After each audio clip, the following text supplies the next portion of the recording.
Science और technology के क्षेत्र में वैज्ञानिकों के प्रयासों के जरिए आए दिन कोई ना कोई चमत्कार होते ही रहते हैं, क्योंकि साइंस और टेक्नोलॉजी सिर्फ किताबों तक सीमित नहीं है, यह हमारे चारों ओर हर पल मौजूद है। साइंस और टेक्नोलॉजी जिज्ञासा की चिंगारी से शुरू होता है और निरंतर खोज की मशाल बनकर हमारे जीवन को रोशन करता है। तो आइए ले चलते हैं आपको साइंस और टेक्नोलॉजी की दुनिया में और दिखाते हैं आपको कि दुनिया भर के वैज्ञानिकों ने अहम रिसर्चेस के जरिए क्या खोज की है।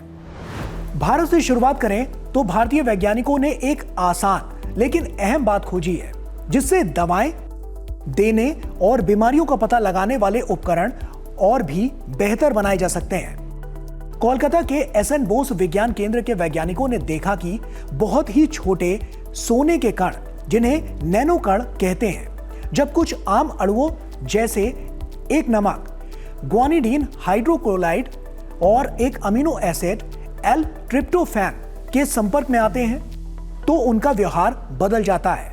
ये छोटे कण रोशनी के साथ अलग तरह से काम करते हैं और अगर इन्हें ठीक से कंट्रोल किया जाए तो इनसे ऐसे उपकरण बनाए जा सकते हैं जो शरीर में बीमारियों को जल्दी पकड़ सकते हैं और दवाएं सही जगह तक पहुंचाई जा सकती है। इस खोज से भविष्य में दवाओं और मेडिकल जांच के तरीके और भी सटीक और भरोसेमंद हो सकते हैं। तकनीक की दुनिया में यूरोप ने बड़ा दांव खेला है। जर्मनी में लॉन्च हुआ super computer Jupiter AI model training से लेकर क्लाइमेट फोरकास्ट तक में क्रांतिकारी बदलाव लाएगा। ये यूरोप का पहला एक्सा स्केल सुपर कंप्यूटर है जो अमेरिका चीन को सीधी टक्कर देगा। इस कंप्यूटर की खास बात यह है कि यह दुनिया का सबसे ज्यादा बिजली बचाने वाला एआई सुपर कंप्यूटर बन गया है। यह कंप्यूटर हर सेकेंड 1 क्विंटिलियन यानी एक के बाद 18 जीरो वाले आंकड़े जितने काम कर सकता है। इसे चलाने के लिए पूरी तरह से रिन्यूएबल एनर्जी का इस्तेमाल किया गया है। जुपिटर का इस्तेमाल आर्टिफिशियल इंटेलिजेंस एआई, मौसम का अनुमान लगाने, अंतरिक्ष और दवाओं से जुड़े रिसर्च में किया जाएगा। पहले यूरोप को ऐसे रिसर्च के लिए अमेरिका जैसे देशों के सुपर कंप्यूटरों पर निर्भर रहना पड़ता था, लेकिन अब उनके पास खुद का दमदार सिस्टम है। विशेषज्ञों का कहना है कि इससे यूरोप भी एआई की दौड़ में आगे बढ़ सकेगा। जापान के वैज्ञानिकों ने फिजिक्स की एक 140 साल पुरानी सोच को बदलने वाली खोज की है। उन्होंने पहली बार एक ऐसे पदार्थ में एनोमलियस हॉल इफेक्ट यानी कि AHE पाया है जो चुंबकीय नहीं है, जबकि अब तक माना जाता था कि असर सिर्फ चुंबकीय चीजों में ही होता है। इस खोज में उन्होंने एक खास धातु की पतली परतों को चुंबकीय क्षेत्र में रखकर देखा कि उसमें बिजली का व्यवहार कैसे बदलता है।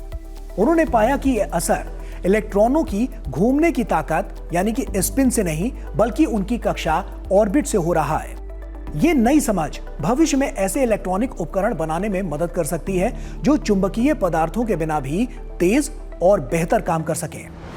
वैज्ञानिकों ने ब्रह्मांड के शुरुआती दौर में एक बहुत बड़ा और अनोखा ब्लैक होल खोजा है जो अपने आसपास बहुत कम तारे लिए बिना ही अकेला ही दिख रहा है। इसे नेक्ड ब्लैक होल कहा जा रहा है क्योंकि यह किसी गैलेक्सी के अंदर या उसके साथ जुड़ा हुआ नहीं है, जो पुराने वैज्ञानिक विचारों को पूरी तरह से बदल देता है। पहले ऐसा माना जाता था कि ब्लैक होल गैलेक्सियों के बनने के बाद बनते हैं, लेकिन यह नया ब्लैक होल खुद बहुत बड़ा और भारी है और सीधे ब्रह्मांड की शुरुआत में मौजूद था।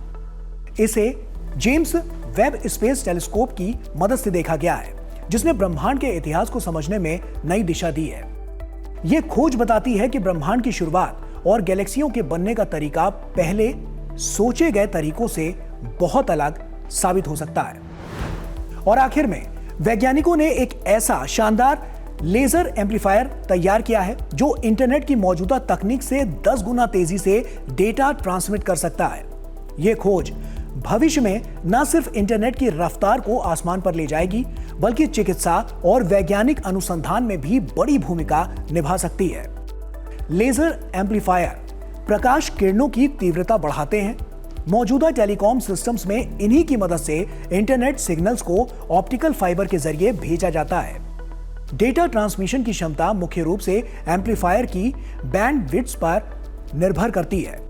स्ट्रीमिंग प्लेटफॉर्म, स्मार्ट डिवाइसेस और जनरेटिव एआई के बढ़ते उपयोग से रोजाना डेटा का बोझ बढ़ रहा है।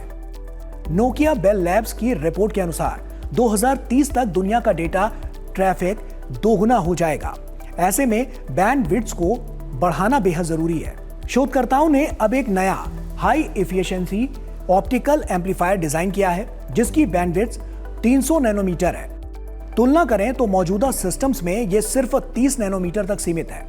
इस कारण यह नया एम्पलीफायर 10 गुना अधिक डेटा प्रति सेकंड ट्रांसमिट कर सकता है। तो इसी के साथ साइंस स्पार्क में इतना ही। फिर होगी आपसे मुलाकात कुछ और इंटरेस्टिंग टॉपिक्स के साथ। तब तक के लिए दीजिए अनुमति। नमस्कार।